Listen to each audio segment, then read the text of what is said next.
Ito mga kababayan former commissioner na si Rowena Guanzon, may matinding reaction sa mga congressman. Gaya-gaya po tumaya yung mga House of Representatives na yung TRICOM. Gaya-gaya po tumaya. Ang tanong, bakit si Diskaya hindi na testify sa inyo at nag-affidavit sa inyo? Doon siya kay Senator Marcoleta sa Duribo ng Senado nagtapat. Kasi po, nakakatakyot kayo dyan. Wala pong tiwala sa inyo ang magiging state witness. Kasi nga po, ang mga kumobra ng mga kickback dyan na sinasabi ng mga Diskaya ay nasa House of Representatives. Kaya ang sabi nga ni statement ng Malacanang, Executive Secretary Bersamin, na dating Chief Justice ay, you clean your house first. Abay, parang si BBM pa yata may kasalanan nitong mga ghost project at flood control kickbacks na ito ha. Ang labas dito parang sinasabi pa ni Saldico na hindi totoo yan. Hindi naman ako ang mastermind dyan. Aba, di magtapat ka na. Kung hindi si Saldico ang mastermind, sino ang mastermind? Tinutukoy niya si House Speaker Romualdez ba? Kasi yun ang laging lumalabas na pangalan doon sa testimony ni Diskaya na yung 25% daw na kinikickback, binibigay nila doon through the DPWH or sa collector, bagman nitong mga congressman. Ang sinasabi, 25% ay para sa taas kay Saldico at para kay Romualdez. At yung 5% naman, grabe, 30% lahat. Ang 5% naman ay yung insertion fee ng congressman na nagpa-insert doon sa budget. Kasama na dyan si Congressman Romulo ang binanggit ni Diskaya. Abay, insertion fee, alam mo, ang sagwa pakinggan ha, insertion fee. Ibig sabihin, siningit mo lang dyan sa General Appropriations Act. Siningit mo lang dyan sa national budget. Kuha ka na ng 5%, sa 1 bilyon, magkano yun? Ha? Sige nga, magdudamat na nga kayo dyan. Grabe. Grabe na.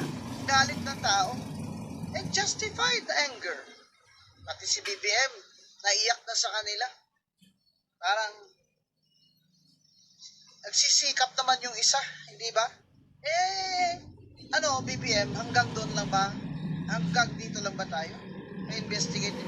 Pailan nyo na yan.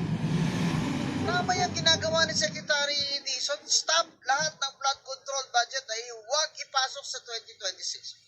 May 2025 pa. Parang akala ng mga ito, makakalimutan natin ito. Mga kababayan, ang issue sa 2028 sa pagpili ng presidente ay korupsyon. Sasabihin na naman nila si Sara Duterte may corruption din sa 125 million na confidential funds. Hindi nyo pa yan napapatunayan at contrary pa dyan ang statement o report ng Commission on Audit na hindi pa sila final dyan sa confidential fund, pero ito kay Diskaya billion at nanggaling mismo sa ating General Appropriations Act. Sino naman po talaga ang bossing ni Saldico? Sino naman po talaga ang mastermind ng budget ng 2025? Hindi po ba ang speaker at ang kanang kamay niya si Appropriations Chair Saldico? Yan, tama po sabi ni BBM, clean your house first. Sabi nila, si Diskaya nagsisinungaling yan. Itong mga congressman na may malis ha, pati ba naman yung notaryo ay pupunahin nyo pa? Grabe kayo. Para lang mahanapon nyo ng butas si Diskaya. Pwede hanapin nyo yung attorney Ray Sigopiense na yan. Dahil sigurado ako, kilalang abogado yan. Hindi po yan fly by night, may opisina po yan. At yung notaryo niya ay hindi po expired.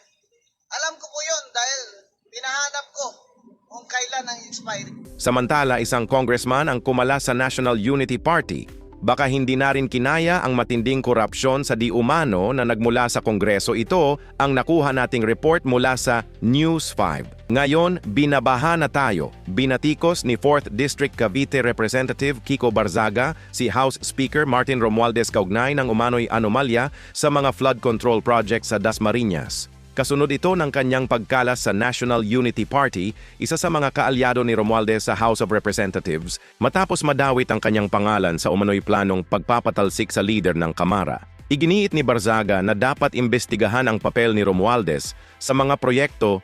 Humalili si Romualdez sa nabakanteng posisyon ng ama ni Kiko na si dating Cavite, Representative Elpidio Barzaga Jr. na pumanaw noong Abril 2024. Batay sa pagsusuri ng Cavite Provincial Disaster Risk Reduction and Management noong 2022, kabilang ang Dasmariñas sa mga flood-prone area ng lalawigan.